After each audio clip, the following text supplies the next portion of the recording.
Les habits neufs de l'empereur. Il y a très longtemps, vivait un empereur qui aimait plus que tous les habits neufs, à tel point qu'il dépensait toute sa fortune dans sa garde-robe. Il ne se souciait pas des parades militaires, ni du théâtre, ni de ses promenades dans les bois, sauf si cela lui permettait d'exhiber ses vêtements neufs. Il avait un costume pour chaque heure de chaque jour de la semaine et tandis qu'on dit habituellement d'un roi qu'il est au conseil, on disait toujours de lui: l'empereur est dans sa garde-robe. Dans la grande ville où il habitait, la vie était gaie et chaque jour beaucoup d'étrangers arrivaient. Un jour, arrivèrent deux escrocs qui affirmèrent être tisserands et être capables de pouvoir tisser la plus belle étoffe que l'on pût imaginer. Non seulement les couleurs et le motif seraient exceptionnellement beaux, mais les vêtements qui en seraient confectionnés posséderaient l'étonnante propriété d'être invisibles aux yeux des idiots et des incompétents. Quels vêtements merveilleux ce doivent être? Se dit l'empereur. Si j'en avais de pareils, je pourrais découvrir qui, de mes sujets, ne sied pas à ses fonctions et départager les intelligents des imbéciles.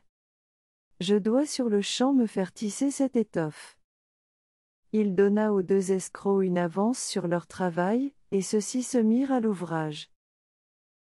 Ils installèrent deux métiers à tisser, mais ils firent semblant de travailler car il n'y avait absolument aucun fil sur le métier. Ils demandèrent la soie la plus fine et l'or le plus précieux qu'ils prirent pour eux et restèrent sur leur métier vide jusqu'à bien tard dans la nuit. Je voudrais bien savoir où ils en sont avec l'étoffe, se dit l'empereur. Mais il se sentait mal à l'aise à l'idée qu'elle soit invisible aux yeux de ceux qui sont sots ou mal dans leurs fonctions.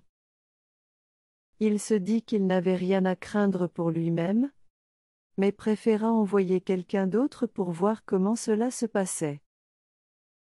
La rumeur faisant son travail, chacun dans la ville connaissait maintenant les qualités exceptionnelles de l'étoffe et tous étaient impatients de savoir si leurs voisins étaient inaptes ou idiots. Je vais envoyer mon vieux et honnête ministre auprès des tisserands, se dit l'empereur. Il est le mieux à même de juger de l'allure de l'étoffe. Il est d'une grande intelligence et personne ne fait mieux son travail que lui. Le vieux et bon ministre alla donc dans l'atelier où les deux escrocs étaient assis, travaillant sur leur métier vide. Que Dieu nous garde, pensa le ministre en écarquillant les yeux.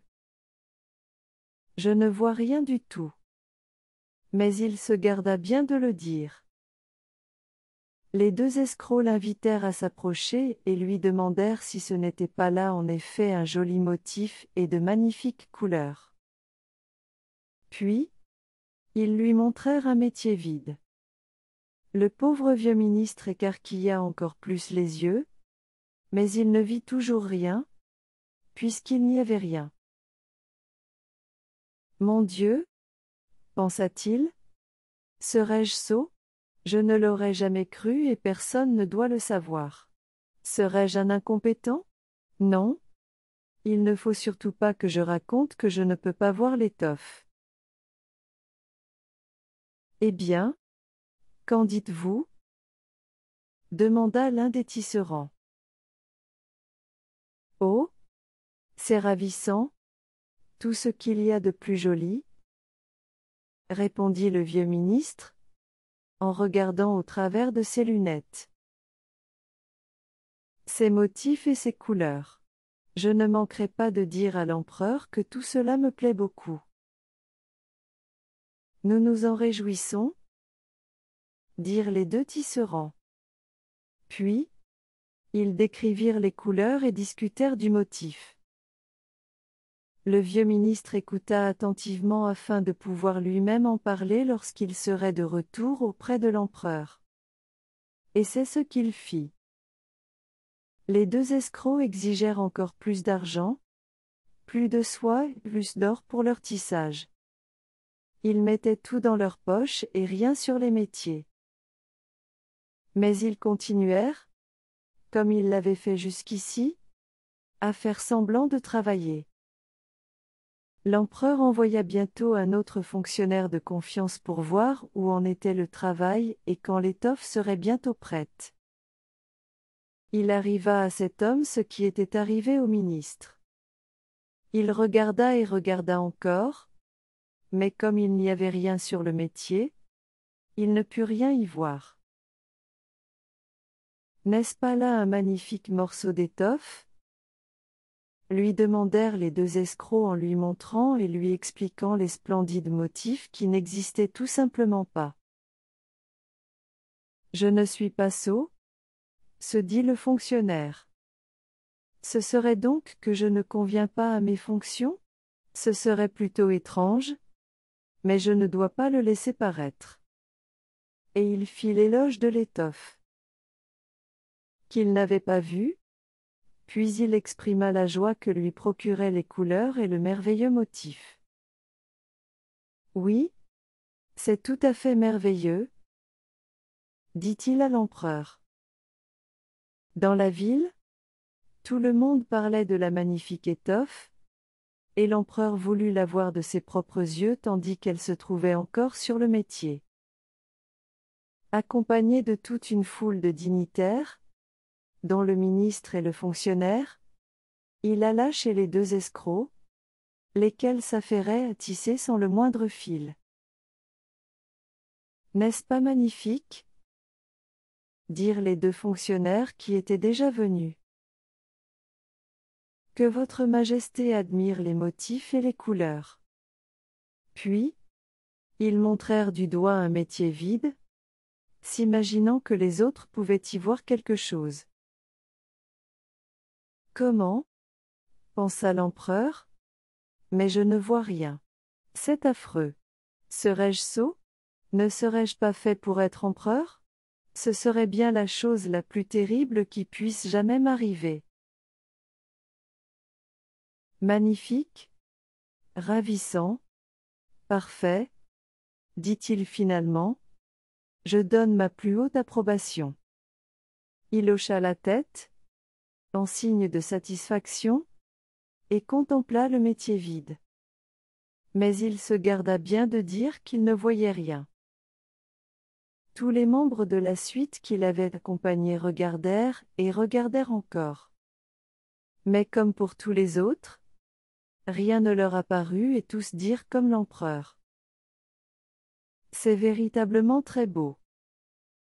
Puis ils conseillèrent à l'empereur de porter ces magnifiques vêtements pour la première fois à l'occasion d'une grande fête qui devrait avoir lieu très bientôt. Merveilleux était le mot que l'on entendait sur toutes les lèvres, et tous semblaient se réjouir. L'empereur décora chacun des escrocs d'une croix de chevalier qu'ils mirent à leur boutonnière et il leur donna le titre de gentilshommes tisserands.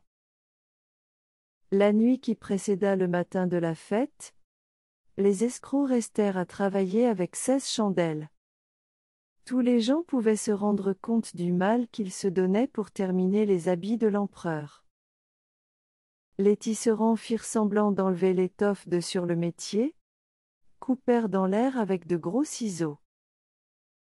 Cousirent avec des aiguilles sans fils et dirent finalement. Voyez, les habits neufs de l'empereur sont à présent terminés. Voyez, Majesté, voici le pantalon, voilà la veste, voilà le manteau. Et ainsi de suite. C'est aussi léger qu'une toile d'araignée. On croirait presque qu'on n'a rien sur le corps, mais c'est là toute la beauté de la chose. Oui, oui, dirent tous les courtisans, mais ils ne pouvaient rien voir, puisqu'il n'y avait rien. Votre Majesté impériale veut-elle avoir l'insigne bonté d'ôter ses vêtements afin que nous puissions lui mettre les nouveaux, là, devant le grand miroir. L'empereur enleva tous ses beaux vêtements et les escrocs firent comme s'ils lui enfilaient chacune des pièces du nouvel habit qui, apparemment, venait tout juste d'être cousu. L'empereur se tourna et se retourna devant le miroir. Dieu! Comme cela vous va bien! Quel dessin! Quelle couleur! S'exclamait tout le monde.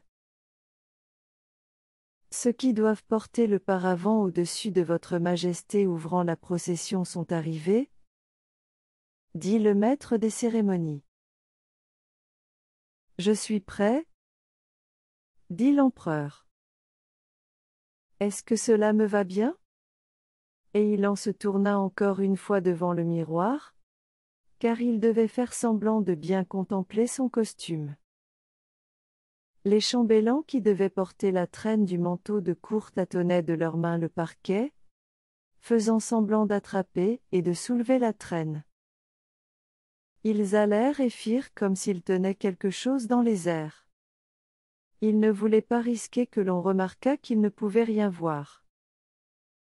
C'est ainsi que l'empereur marchait devant la procession sous le magnifique dais, et tous ceux qui se trouvaient dans la rue, ou à leurs fenêtres disaient: Les habits neufs de l'empereur sont admirables. Quel manteau magnifique avec sa traîne de toute beauté, comme elle s'étale avec splendeur. Personne ne voulait laisser paraître qu'il ne voyait rien, puisque cela aurait montré qu'il était incapable dans sa fonction ou simplement un sot. Aucun habit neuf de l'empereur n'avait connu un tel succès. Mais il n'a pas d'habit du tout? Cria tout à coup un petit enfant dans la foule. Entendez la voix de l'innocence? Dit le père. Et chacun murmura à son voisin ce que l'enfant avait dit. Puis la foule entière se mit à crier. Mais il n'a pas d'habit du tout. L'empereur frissonna de peur, car il lui semblait bien que le peuple avait raison, mais il se dit: Maintenant, je dois tenir bon jusqu'à la fin de la procession. Et le cortège poursuivit sa route et les chambellans continuèrent de porter la traîne, qui n'existait pas.